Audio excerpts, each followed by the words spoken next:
स्वागत है आपका हमारे चैनल पर। चलिए जानते हैं बिहार की तमाम बड़ी खबरों को केवल 5 मिनट में। उससे पहले अगर आप चैनल को सब्सक्राइब नहीं किए हैं तो चैनल को सब्सक्राइब कर लें और वीडियो को लाइक ज़रूर कर लें।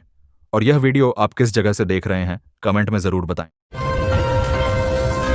बिहार के उप मुख्यमंत्री सम्राट चौधरी ने एक बड़ा ऐलान करते हुए कहा है कि मरीन ड्राइव के किनारे 3 महीने के भीतर 1 लाख पेड़ लगाए जाएंगे।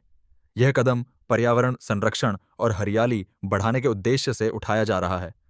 उन्होंने बताया कि इस अभियान से न सिर्फ प्रदूषण में कमी आएगी, बल्कि लोगों को स्वच्छ और हरा-भरा वातावरण भी मिलेगा।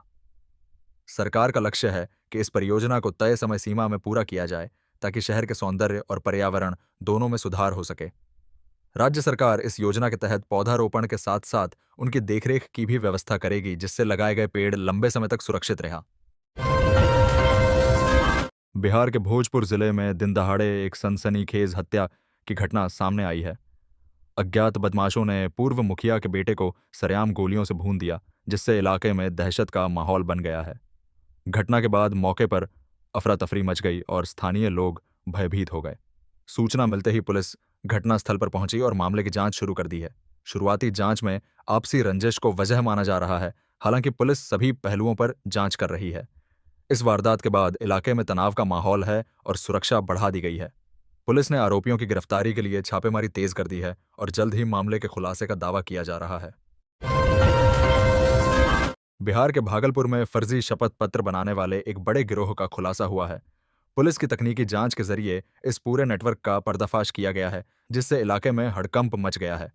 जांच के दौरान सामने आया कि यह गिरोह लंबे समय से फर्जी दस्तावेज तैयार कर लोगों को उपलब्ध करा रहा था।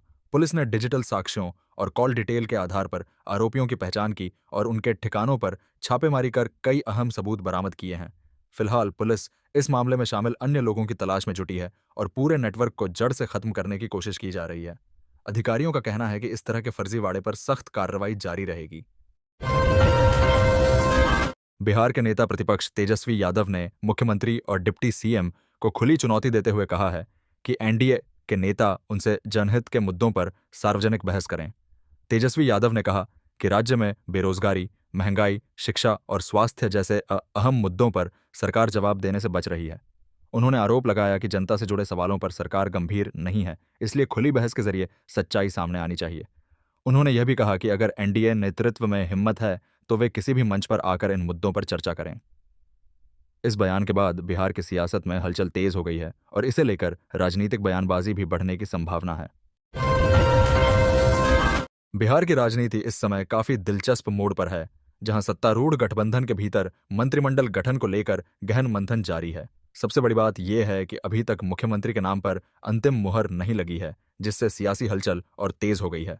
सूत्रों के अनुसार नीतीश कुमार, सम्राट चौधरी और विजय कुमार सिन्हा जैसे बड़े नेताओं के बीच लगातार बैठकें हो रही हैं। गठबंधन के भीतर जातीय और क्षेत्रीय संतुलन को साधना सबसे बड़ी चुनौती बन गया है। मंत्रिमंडल गठन में यह ध्यान रखा जा रहा है कि हर प्रमुख जाति, क्षेत्र और सहयोगी दल को उचित प्रतिनिधित्व मिले। इसके अलावा युवा और अनुभवी नेताओं के बीच संतुलन बनाने की भी कोशिश हो रही है। राजनीतिक विश्लेषकों का मानना है कि सीएम के नाम पर सहमति बनने के बाद ही मंत्रिमंडल का पूरा गणित साफ होगा। फिलहाल अंदर खाने बातचीत तेज है और जल्द ही कोई बड़ा फैसला सामने आ सकता है, जो राज्य की राजनीति की दिशा तय करेगा। बिहार में कानून व्यवस्था को लेकर एक बार फिर सवाल खड़े हो गए हैं।